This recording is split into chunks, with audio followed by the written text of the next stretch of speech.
Divorce எப்போ பண்ணலாம், என்னென்ன கிரைட்டீரியா? அப்ப வந்து எப்ப வந்து ரெண்டு பேருக்கும் முகத்தை பார்த்து உன்னுடைய குறை இதுதான், என்னுடைய குறை இதுதான், நம்ம ரெண்டு பேரும் சரி பண்ணிக்கலைன்னா அடுத்து எனக்கு கஷ்டமா போயிடும்ன்றதை பேசிக்கிறதுக்கான நிலைமை இல்லையோ, அப்ப அந்த விரிசல் என்பது பெர்மனண்டாவே அவங்க பிரிஞ்சிடலாமான்றதை பற்றி யோசிக்கலாம்.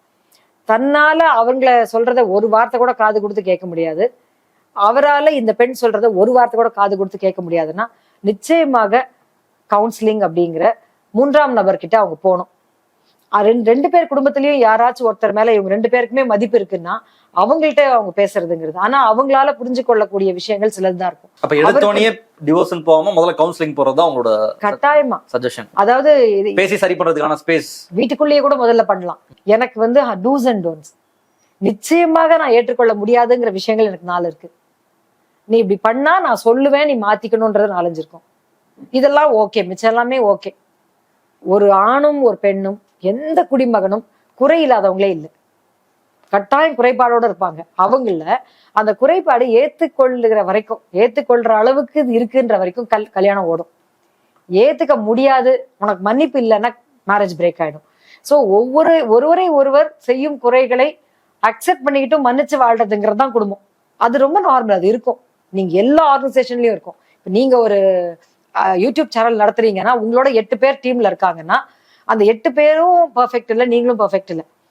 சில பேருடைய குறைகள் தெரியும், இவன் இப்படித்தான் எப்பவுமே, இவன் 6 மணினா 7 மணிக்கு தான் வருவான்னா அவரோட தான் நீங்க வேலை செய்வீங்க. ஆனா வேலை ஓடும் உங்களுக்கு, ஆனா உங்களுக்கு குறைபாடு இருக்கு. அந்த குறை உங்களுக்கு ஏற்றுக்கொள்ளக்கூடியதா இருக்கு.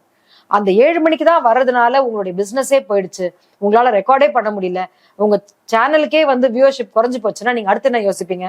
இருக்கணுமா வேண்டாமா, 1 வாரம் டைம் தரேன், 1 மாசம் டைம் தரேன், ப்ரொபேஷன்ல வைப்பீங்க. இதே தாங்க ஃபேமிலியும் கூட.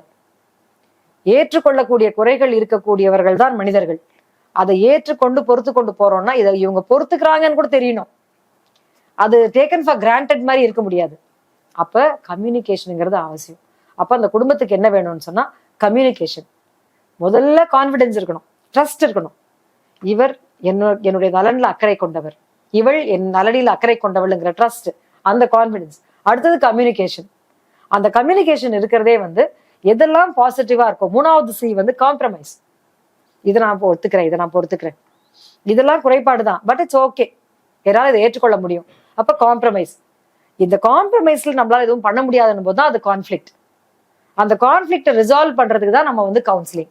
இப்படி ஒரு கம்யூனிகேஷன், காம்ப்ரமைஸ், கான்ஃபிளிக்ட், அப்புறம் ரிசால்வ். எதுவுமே முடியலனா தான் டிவோர்ஸ்க்கு ஆப்ட் பண்ணணும். ஓகே.